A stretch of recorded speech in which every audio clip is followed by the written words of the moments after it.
ጤና ይስጥልን የተከበራችሁ ተመልካቾቻችን እንኳን ለትንሳኤ በዓል በሰላም አደረሳችሁ። የዛሬው ቆይታችን የሚሆነው ከካሪቢያን እስከ አሜሪካ ከዛም እስከ ኢትዮጵያ ተራሮች የዘለቀው ጉዞ ካላቸው እንግዶች ጋር ነው። ቆይታችሁ ደስ የሚል እንደሚሆን ተስፋ እናደርጋለን።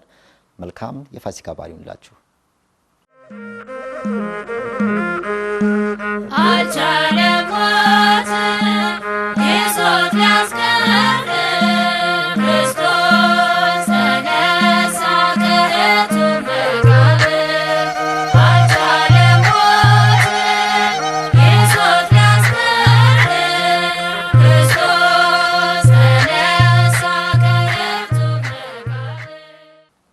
እንኳን ደህና መጣችሁ። እንኳን ለትንሳኤ በዓል በሰላም አደረሳችሁ። እንኳን አብራ ደረሰን። Can you please introduce ባካችሁ ራሳችሁን ለተመልካቾቻችን አስተዋውቁ? Well, I can start. My name is Janelle Hoylet, but my baptismal ስሜ ጃኔል ሆይሌት ይባላል። የክርስትና ስሜ ደግሞ ወለተ ስላሴ ነው።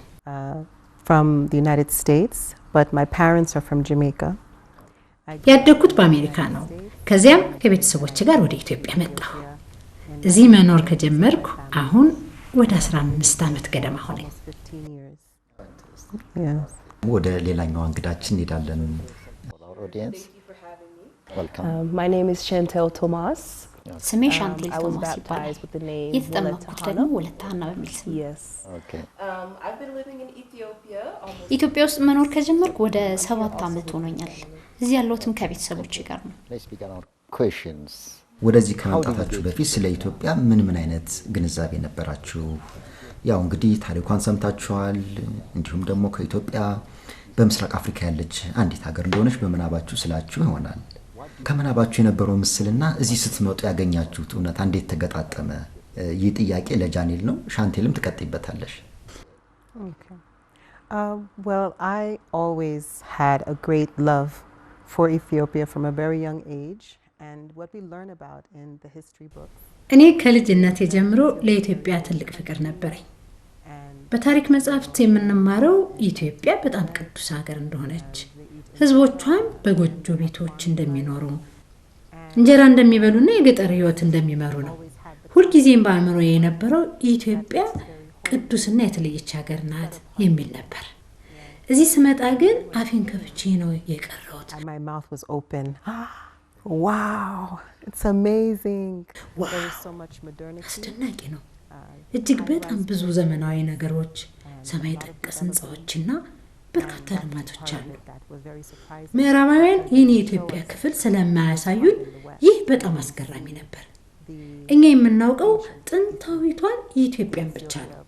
የድሮውን ዘመን ማለትም ከሚኒሊክ በፊት የነበረውን የአጼ ዮሐንስንና የአጼ ቴዎድሮስን ዘመን ነው።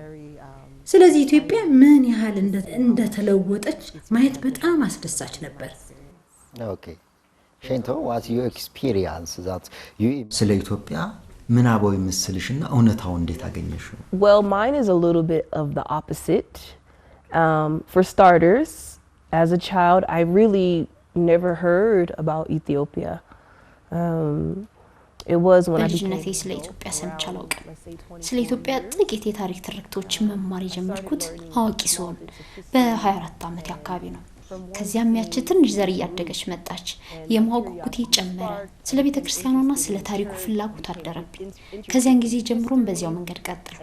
ስለ ሀገሪቱ ብዙ የማውቀው ነገር ስላልነበረና የማውቀውም ታሪኩን ብቻ ስለነበረ ኢትዮጵያ አሁን በታሪካዊነቷ ብቻ ያለች ትመስለኝ ነበር። እሷ እንዳለችው እዚህ ስመጣ ያየኋቸው ሰማይ ጠቀስ ህንጻዎችና ሌሎች ነገሮች በጣም አስገራሚ ነበሩ። ሀገሪቱ በአንድ ወገን በድሮ ዘመን ብቻ ያለች መስሎኝ ነበር። ግን ተቃራኒውን ሳገኝ በጣም ተደነኩ። ገና እዚህ እንደደረስኩ በአገሪቱ ፍቅር ወደኩ። አሁንም ጠዋት ስነቃ እዚህ በመኖር ይደነቃለሁ። ያቺ ትንሽ የታሪክ ፍላጎት ምናቤን ቀሰቀሰችው።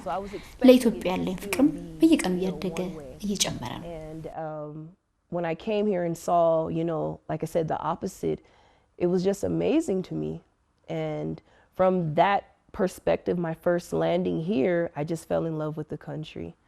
So I'm still astonished every morning when I wake up that I'm here. And from that little seed of history and from me learning that little bit, it's just sparked my imagination. and my love for it just grows every day. And also there is one question. እንግዲህ አንድ How ሌላ you ተጨማሪ came ጥያቄ to አለኝ ከዚህ ጋር የተገናኘ ወደ ኢትዮጵያ ለመምጣትና እዚህ ለመኖር የወሰናችሁት እንዴት ነው?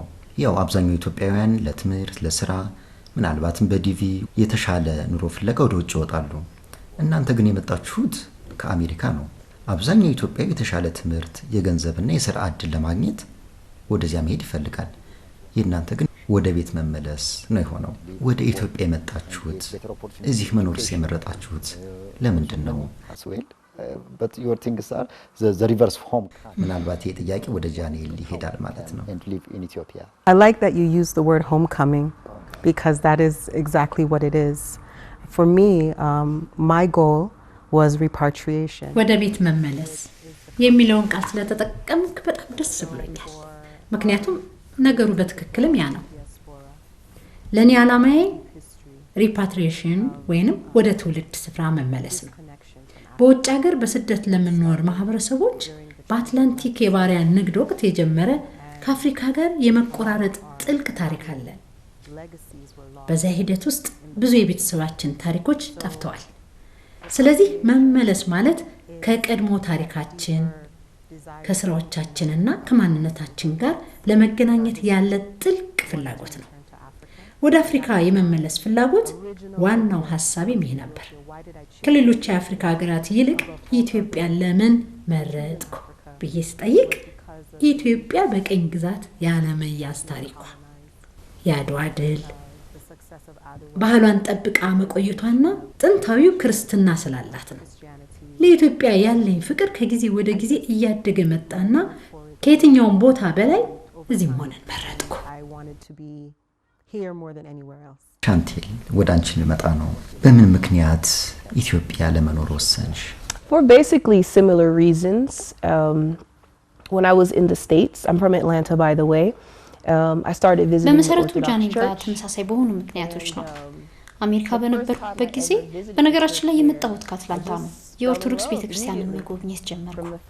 ገና ለመጀመሪያ ጊዜ በሄድኩበት ወቅት ወዲያውኑ ነው ቤተክርስቲያንን የወደድኳት። በዚያች ባንዲት ጉብኝትን ብዙ ተጠቀምኩ። ከዚያ በኋላ ወደ ቤተክርስቲያኗ ምንጭ መቅረብ እንዳለብኝ ባይምሮ የወሰንኩ። ጸሎቶችን መስማት፣ ኢትዮጵያን በሀገራቸው ለበዓላትና ለጾም እንዴት አብረው እንደሚካፈሉ ማየት ፈለግኩ። እንዲሁም በወቅቱ ቋንቋውን በሚገባ መማርም ሆነ መስማት ስላልቻልኩ አማርኛን በደንብ መስማት ፈልግ ነበር። ስለዚህ ለኔ ወደ እናት ምድር ከመመለስ ባለፈ በመንፈሳዊነት ማደግ ፈልግ ነበር።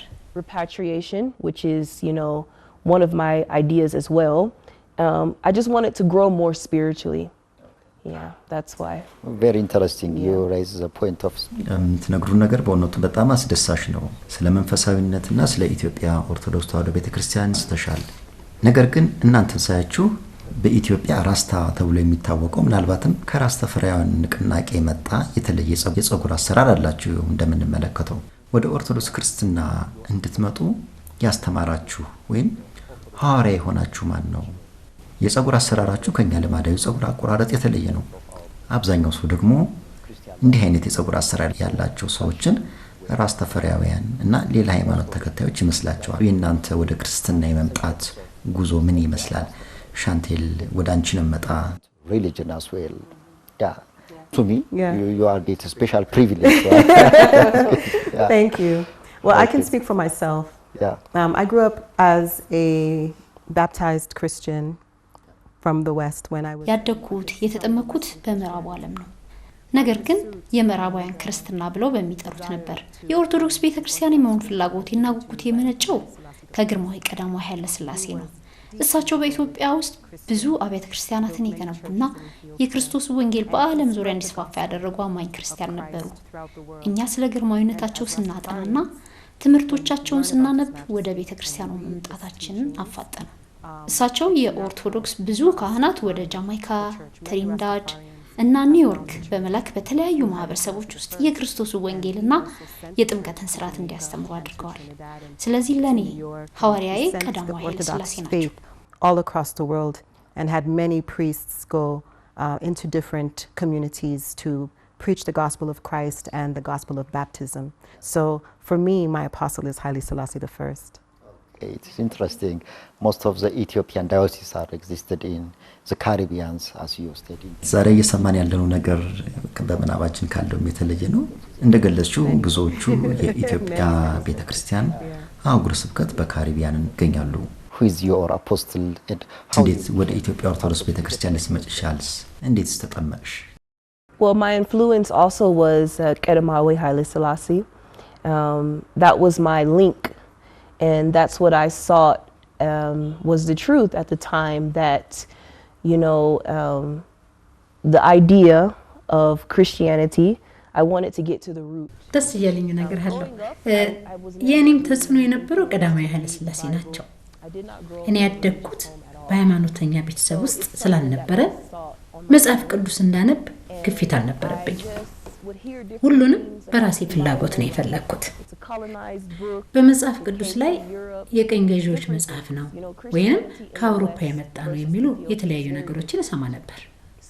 የምዕራቡ ዓለም ክርስትና ከኢትዮጵያ ክርስትና ጋር በጣም ይለያያል። በፓን አፍሪካኒዝም እኮራ ስለነበር የቀኝ ገዢዎችን ሃይማኖት ብዬ የማስበውን ነገር መከተል አልፈልግም ነበር። ነገር ግን ስለ ግርማዊነታቸውና ስለ ክርስትና መሰረት መማር ሲጀምር በተፈጥሮ ስለ ኢትዮጵያ በደንብ ማወቅ ጀመርኩ። ግርማዊነታቸው ከተናገሯቸውና ሁልጊዜም በአእምሮዬ ከሚቀሩት ነገሮች አንዱ በአብያተ ክርስቲያናት መካከል ልዩነት አለማድረግ ነው። ግቡ ስርዓቱን ትእዛዙን መፈጸም እንደሆነ ተናግረዋል። ስለዚህ የፈለከውን አይነት ክርስቲያን ብትሆን ዋናው ነገር ውሸታም፣ ሌባ አለመሆኑን አረጋግጥ። እነዚህ ናቸው አስፈላጊ ነገሮች። የኔ ጉዞ ለኢትዮጵያ ባለኝ ፍቅርና ፍላጎት ምክንያት በቤተ ክርስቲያኗ ውስጥ አልፏል። Ensure that you're not a liar, you're not a thief, you don't covet. These are the things that are important.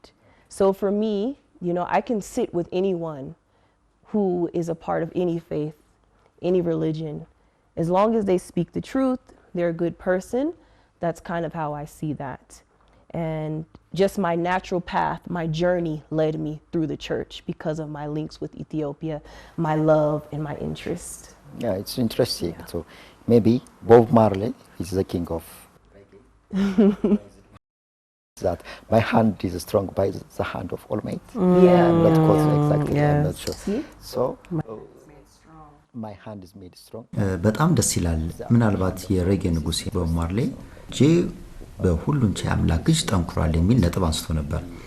ስለ ራስ ተፈራውያንና ስለ ኢትዮጵያ ባህል ለዓለም በማስተዋወቅ ረገድ ስላላችሁ አስተዋጽኦ ብትገልጹልኝ። Ethiopian culture for the rest of the world.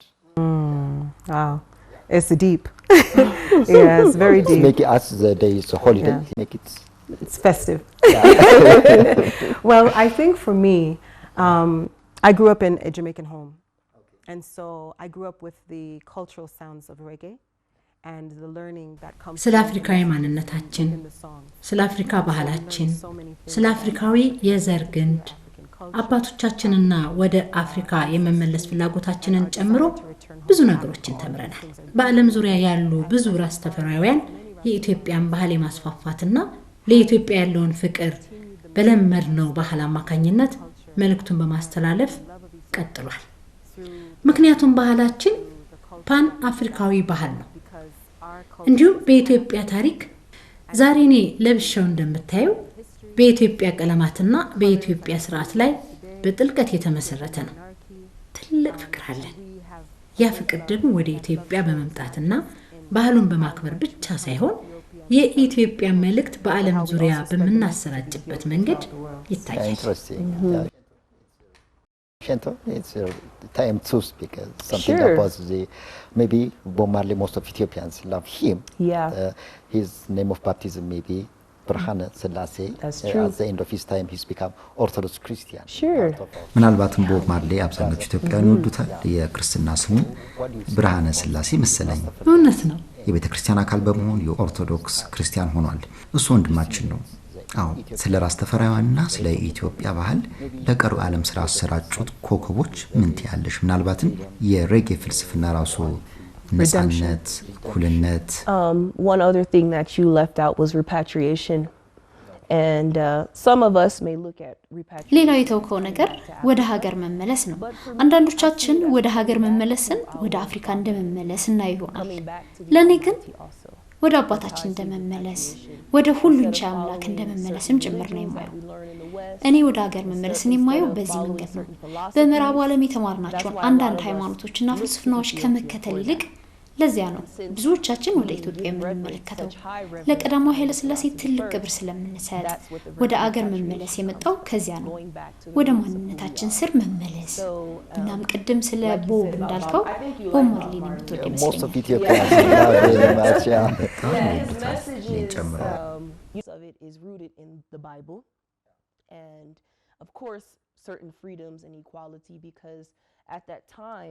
You know, black people worldwide were severely oppressed and in most places are still oppressed. መልእክቶቹን በትክክል ስታዳምጥ አብዛኛው በመጽሐፍ ቅዱስ ላይ የተመሰረተ ነው። እናም በርግጥ የተወሰኑ ነፃነቶችና እኩልነት፣ ምክንያቱም በዚያን ጊዜ በዓለም ዙሪያ ያሉ ጥቁር ህዝቦች በጣም ይጨቆኑ ነበር። አሁንም በብዙ የዓለም ማዕዘናት እየተጨቆኑ ነው። ስለዚህ እሱ በዋነኝነት ያመጣው መልእክት የእኩልነት ነው። የቆዳ ቀለምህ ምንም ይሁን ምን፣ ማንነትህ ምንም ይሁን ምን ነፃ መሆን አለብህ የሚል ነው፣ በተለይም በባርነት ዘመን። ስለዚህ ቦብ ማርሊ እኔን ጨምሮ በአብዛኞቹ ራስ ተፈሪዎች ዘንድ በጣም የተወደደ ነው። እንዲያውም ልጆቼ 1 ዓመት ገደማ ሲሆኑ ቦብ ማርሊን አሰማቸው ነበር።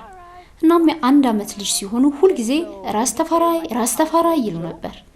እናም በቤተሰቤ ውስጥ እንደ ቤተሰብ ቀልድ ሆነ። ስለዚህ እናቴ ስትደውል ለመንታዎቹ ራስ ተፈራይ ብያለሁ ባያቸው ስል ነበር፣ ወይም ጓደኞቼ ለመንታዎቹ ራስ ተፈራይ ብያለሁ ባያቸው ይሉ ነበር። እስከዛሬም ድረስ ቤተሰቦቼ እሺ ራስ ተፈራይ ይላሉ። ስለዚህ ይህ ስም በቤተሰቤ ውስጥ እንደ ቤተሰብ ስም ሆነ። መንታ ልጆቼ የ1 ዓመት ልጅ እያሉ በጀመሩት በዚህ ቀላል ነገር ምክንያት የበለጠ ምርምር እንዳደርግ አድርጎኛል። ስለዚህ ወደዚህ ለመሩኝ ለነሱ አክብሮት አለኝ።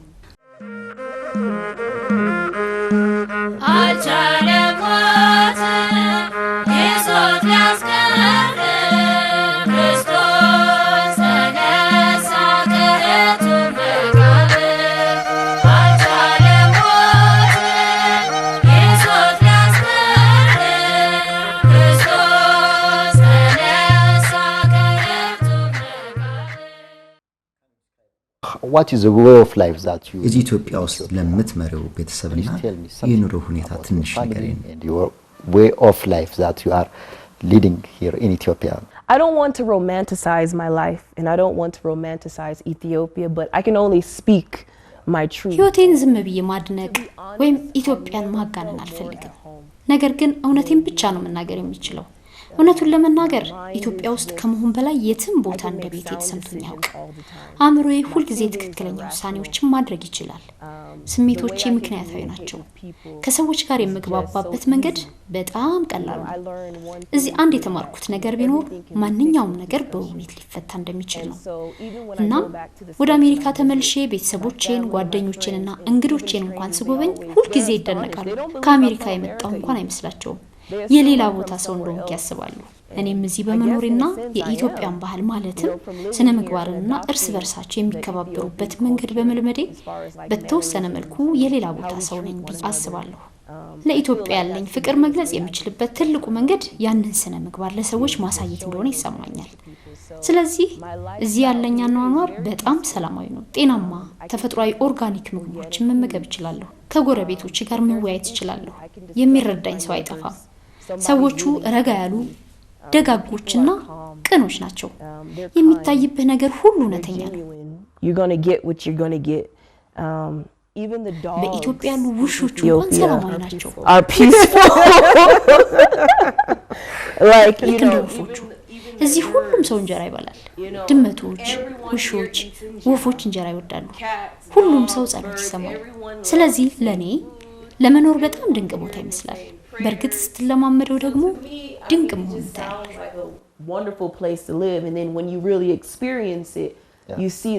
እሺ ሻንቴል፣ በእውነቱ ድንቅ ህይወት ስለምትመሪ በጣም ደስ ይለናል።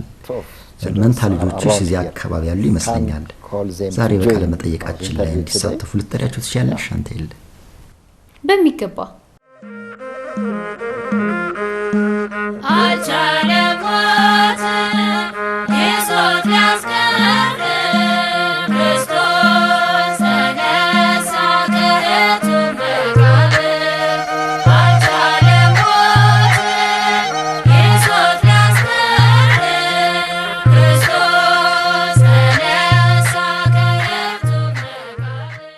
የተከበራችሁ ተመልካቾቻችን አሁንም ቆይታችሁ ከማህበረ ቅዱሳን ቴሌቪዥን ጋር እንዲሆን እንጋብዛለን። ቅድም ክፍት የነበሩ ወንበሮች አሁን በህፃናት ተሞልተዋል።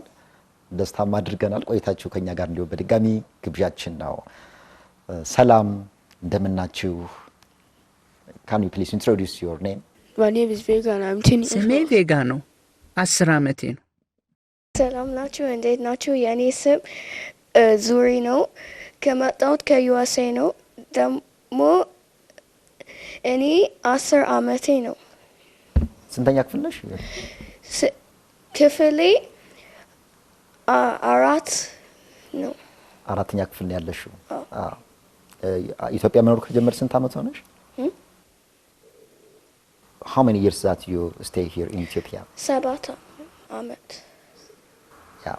We will return back for you for your message for the 7 ዓመት። እሺ ለኢትዮጵያ ህፃናት የምታስተላልፊው መልእክት ለመስማት ቆየት ብለን ወደ አንቺ እንመለሳለን። እሺ በመጀመሪያ ለሁለታችሁ ህፃናት ሞቅ ያለ አቀባበል አድርገናል። ለመጨረሻ መልእክት ደግሞ እንመለሳለን። ነፃ ሁኑ፣ ከኛ ጋር አብራችሁን ደስ እያላችሁ ቆዩ። አሁን ጥያቄ ወደ ጃኔል ሆይሌት ይሄዳል። እሺ ጃኔል ላንቺ ጥያቄ አለኝ። ህፃናቱን ከመቀላቀላቸው በፊት ስለ ሻንቴል አንድ ጥያቄ አንስቼ ነበር። እርሷም ስለ ቤተሰቧ እና እዚህ ስለምትኖረው ሁኔታ ተናግራለች። ያንቺ ቤተሰብና ኢትዮጵያ ውስጥ የምትኖሪበት ሁኔታ ምን ይመስላል? I would say that every person's journey is unique. One thing I will say is that I love the morals and the values of Ethiopian society. የእያንዳንዱ ሰው ጉዞ የተለየ ነው እላለሁ። አንድ የምናገረው ነገር ቢኖር የኢትዮጵያ ማህበረሰብ ስነ ምግባርና እሴቶችን ወዳቸዋለሁ። የቤተሰብ ህይወትንና እሴቶችንም አደንቃለሁ። ከጎረቤቶቼ ብዙ እማራለሁ። ከጎረቤቶቼ ጋር በጣም የቀረበ ግንኙነት አለኝ። እነሱም ስለ ኢትዮጵያ የኑሮ ዘይቤና ማህበረሰብ ብዙ ያስተምሩኛል። ሻንቴል ስለ ሰላሙ፣ ስለ ተፈጥሮ ውበቱና ስላለው መረጋጋት ካጋራችሁ ጋር ተመሳሳይ ነው። በቡና ስነ ስርዓት ላይ ብዙ ጊዜ እናሳልፋለን።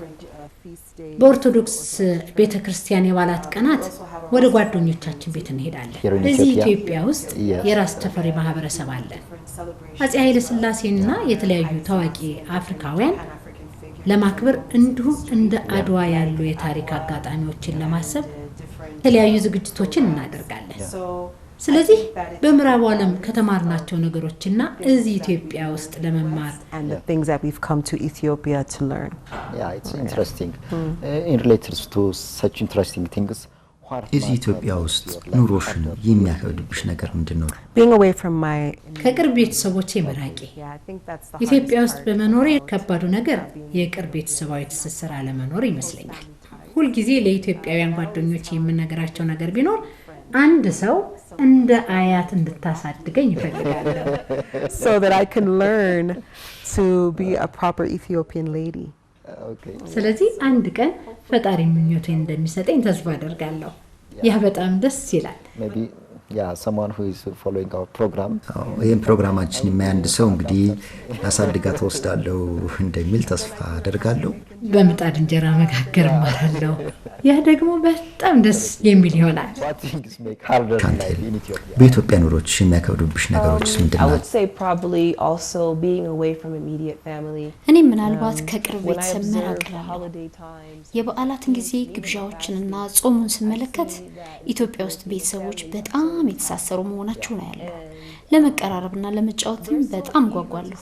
ከምዕራቡ ዓለም ስንመጣ ግን ለብቻ መሆን ለምደን የምናድገው። ቤታችን ውስጥ በሩን ዘግተን ኢንተርኔት እየተጠቀምን ወይም ፊልም እያየን ያለምንም መቆራረጥ መቆየት እንችላለን። እዚህ ግን ማህበራዊ ግንኙነት በጣም ትልቅ ነገር ነው። እኔም እስካሁን እየለመድኩት ያለሁት ነገር ነው።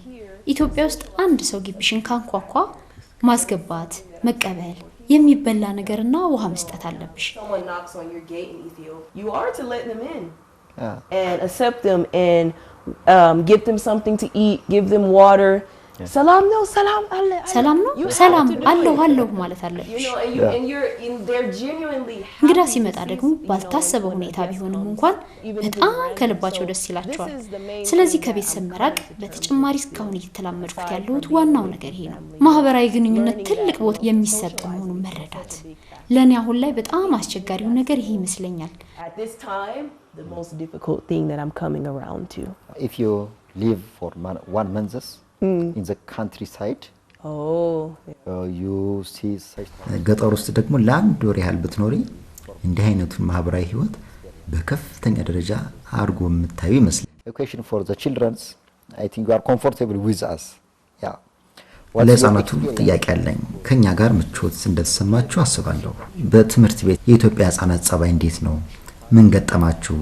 በአማርኛ ወይም በእንግሊዝኛ በተመቻችሁ ልትነግሩን ትችላላችሁ። My experience in school in በኢትዮጵያ ትምህርት ቤት የነበረኝ ልምድ መምህራኑ ጥሩ ናቸው። አንዳንድ ጊዜ ተማሪዎች ያንገላታሉ፣ ግን ምንም አይደለም፣ ቋቋማቸዋለሁ። But it's fine, I can handle it. My experience ከኢትዮጵያ ትምህርት ቤቶች ጋር ያለኝ ልምድ ጥሩ ነው። መካከለኛ ነገር፣ መምህራኑ ጥሩ ናቸው። ነገር ግን ተማሪዎቹ ይህንን እያያችሁ ከሆነ ከሌላ ሀገር ለሚመጡ ሰዎች ደጉ ነው እና አትታገሏቸው። ደግሞ ላይክ፣ ሼር፣ ሰብስክራይብ አድርጉ።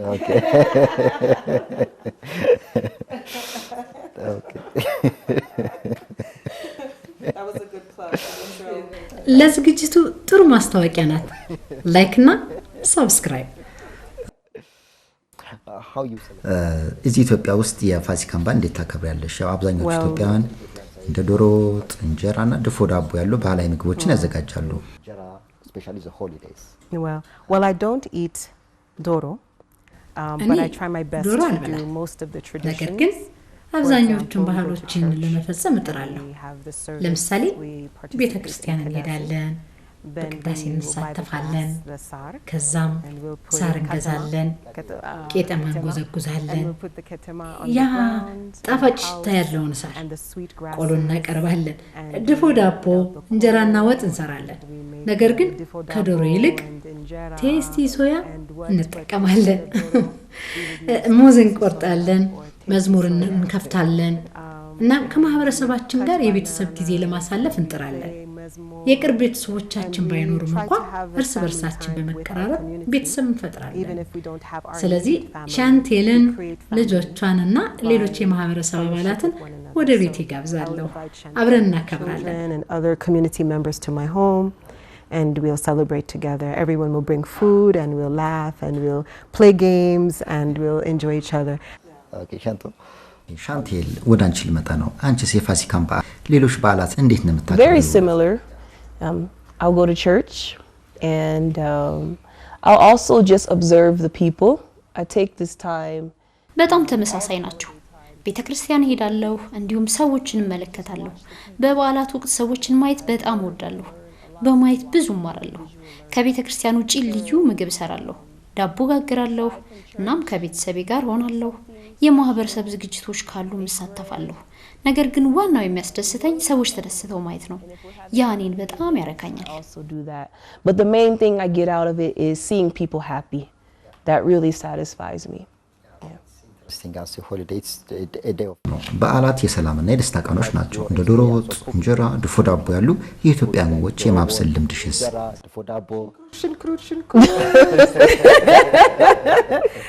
Lots of onions. You have to get your eyes ready for the cutting. Yeah, but it's enjoyable. I learned also. ለዝግጅቶቹ አይኖችን ማዘጋጀት አለብህ። ግን ደስ የሚል ነው። እኔም ተምሬያለሁ። እኔ ስጋ የማይመገቡ ሼፍ ነኝ። ስለዚህ በኩሽና ውስጥ ብዙ ልምድ አለኝ። የኢትዮጵያ ምግብ እንዲመስል ልዩ አዘገጃጀት አለው። ካልሆነ ግን ጣዕሙ ቲማቲም ብቻ ሊሆን ይችላል። ስለዚህ ሽንኩርቱን ማቅላላት አለብኝ። መከለሻውን በትክክለኛው ሰዓት መጨመር፣ ኮረሪማና ሌሎች ነገሮችንም እንዲሁ special, yeah. Yeah. ሸንቶ you try to the Ethiopian traditional ሻንቴል ባህላዊ የኢትዮጵያ ምግቦችን የማብሰል ተሞክሮች ምን ይመስላሉ? I love injera too much, I think. And እንጀራ በጣም እወዳለሁ። ከአፍሪካ ምግቦች ሁሉ የኢትዮጵያ ምግብ በጣም የሚስብ ይመስለኛል። በቅርቡ በርበሬ ማዘጋጀት ተምሬያለሁ። ወጥም መስራት እችላለሁ። ሽሮ፣ ምስር፣ ጎመን፣ ድንች አልጫ ሁሉንም የጾም ምግቦች በሚገባ እችላለሁ። And as far as the wets, I can do it. I can make shiro, I can make misir, I can make gomen, I can make dinich, alicha dinich, all of them basically. All the fasting traditional foods I've got pretty much down packed.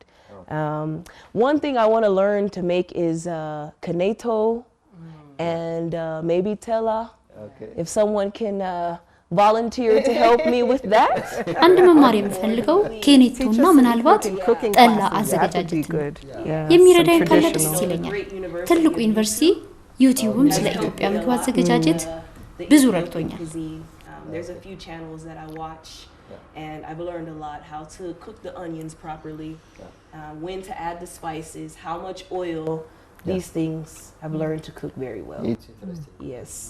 Maybe we'll taste your foods. Maybe we should have a cooking class.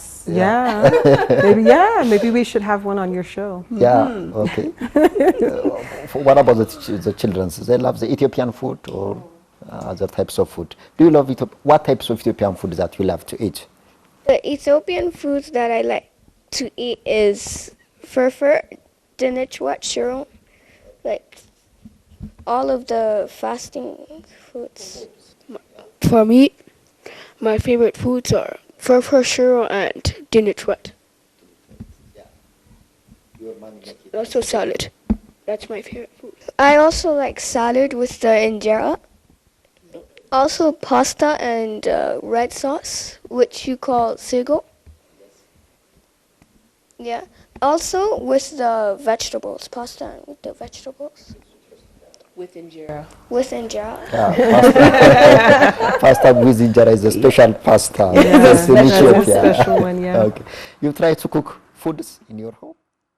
Yeah. My mom, she teaches me little by little. እናንተ ቤት ውስጥ ምግብ መስራት ትችላላችሁ ልጆች? ወደፊት ምርጥ የኢትዮጵያ ምግብ አብሳይ ሼፍ እንደምትሆኚ ተስፋ አደርጋለሁ። ወደፊት ምግብሽን መጥቼ እቀምሳለሁ። Yeah, we will taste your food in the future.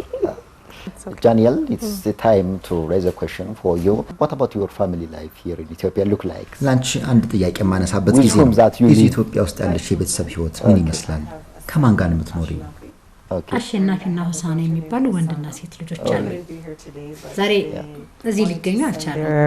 Greetings and welcome. ለሁሉም ሰላምታቸውንና መልካም ፋሲካ በዓል መልእክትን አስተላልፈዋል። ጥሩ ህይወት ነው ያለን። ጥሩ ማህበራዊ ህይወት አለን። ልጆቼ በአረንጓዴ ቦታዎች ላይ ከሌሎች ልጆች ጋር መጫወት ይወዳሉ። በዚህ ይማራሉ።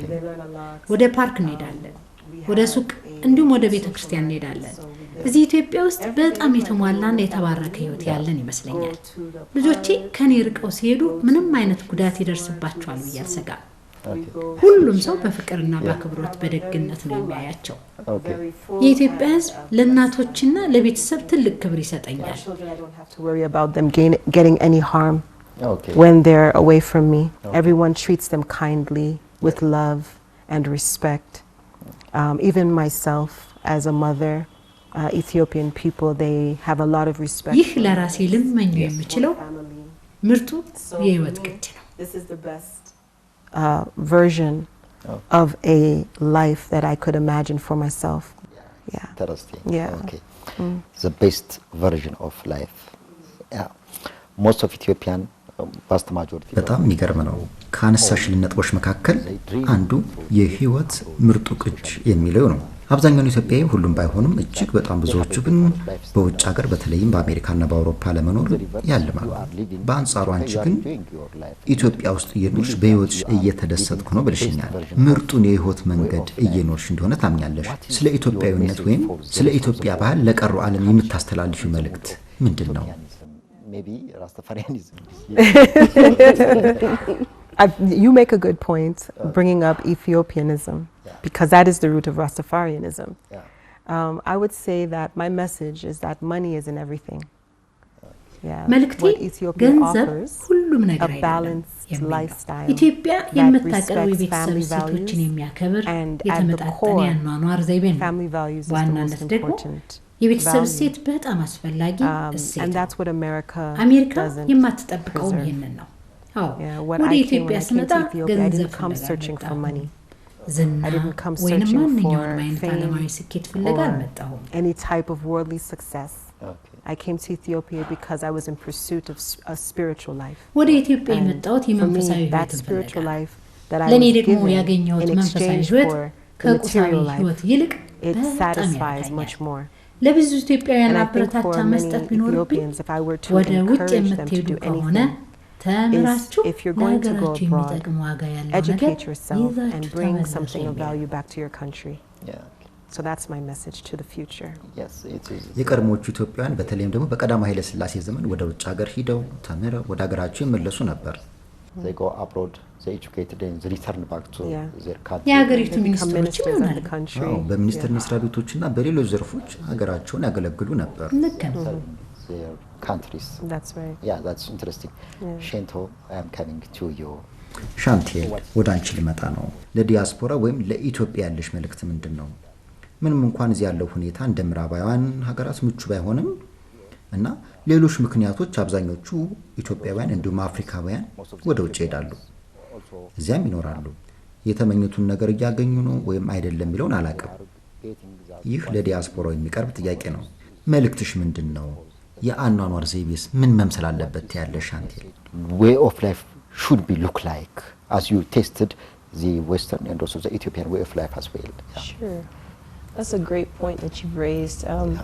The first point I want to bring up is በጣም ጥሩ ነጥብ ነው ያነሳው። መጀመሪያ ማንሳት የምፈልገው ነጥብ በዚህ ወቅት ኢትዮጵያን በነይታ ልንመስላት የምንችለው ልክ እንደ ልጅ እንደምትወልድ ሴት ነው።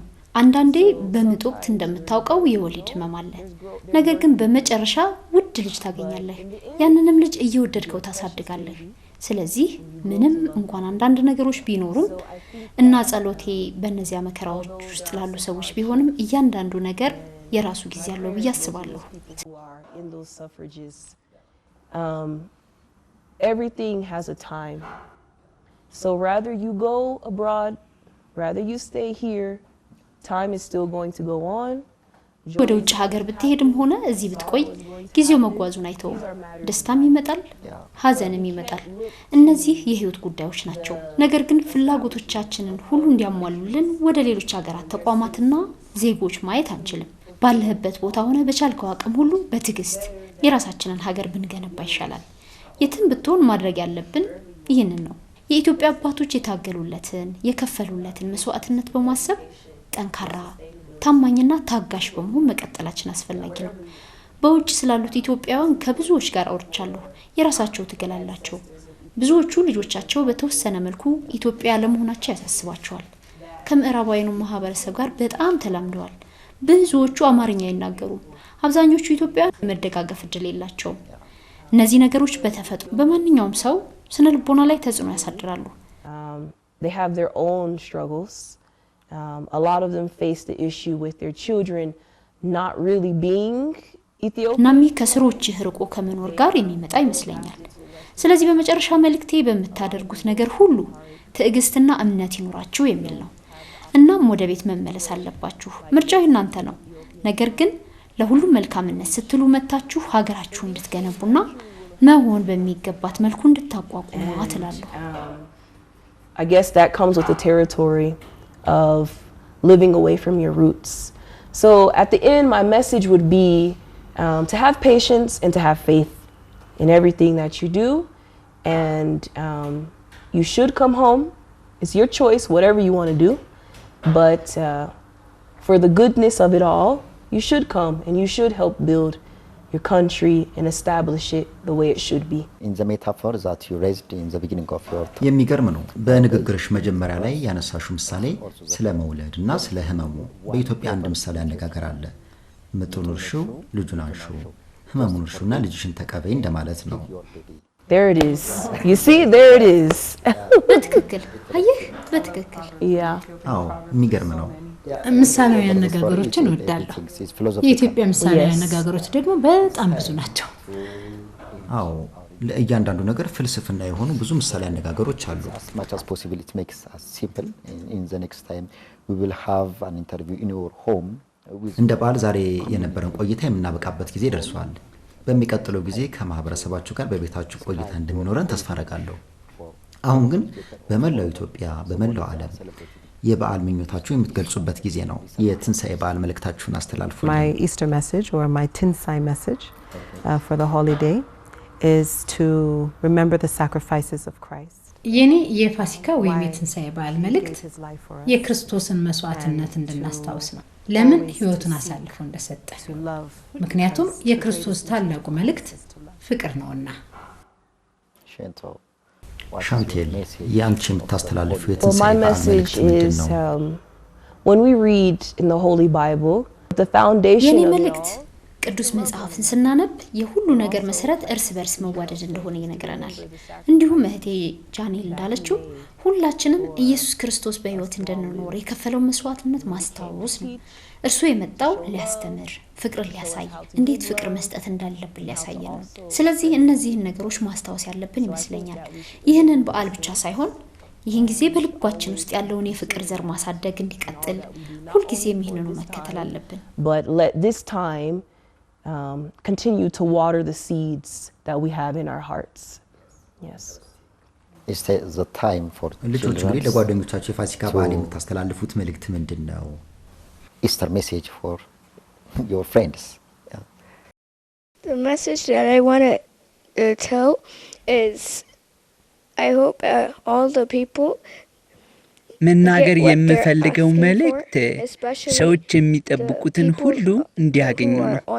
በተለይም መንገድ ላይ ያሉ ሰዎች ዛሬ እንዳየሁት ሰዎች ለድሆች ምግብና መጠጥ ሲሰጡ እንደነበር ሁሉ እነርሱም ምግብ እንዲያገኙ እመኛለሁ። መልካም ፋሲካ። Thank you. It is These hot seas. You have finger? All right, almost finished, okay? Yeah. What is your message for your friends? What I want to say is I hope that everybody has መናገር የምፈልገው ሁሉም ሰው መልካም የፋሲካ በዓል እንዲሆንለት ነው። መልካም ፋሲካ። መልካም ፋሲካ። And also we are ጥሪያችንን አክብራችሁ ለቀረጻ እዚህ በመምጣታችሁ በጣም ደስ ብሎናል። እናመሰግናለን። ለእናንተም መልካም የፋሲካ በዓል ይሁንላችሁ። መልካም ፋሲካ። Welcome Fasika. Thank you so much for inviting us to your show. በጣም እናመሰግናለን።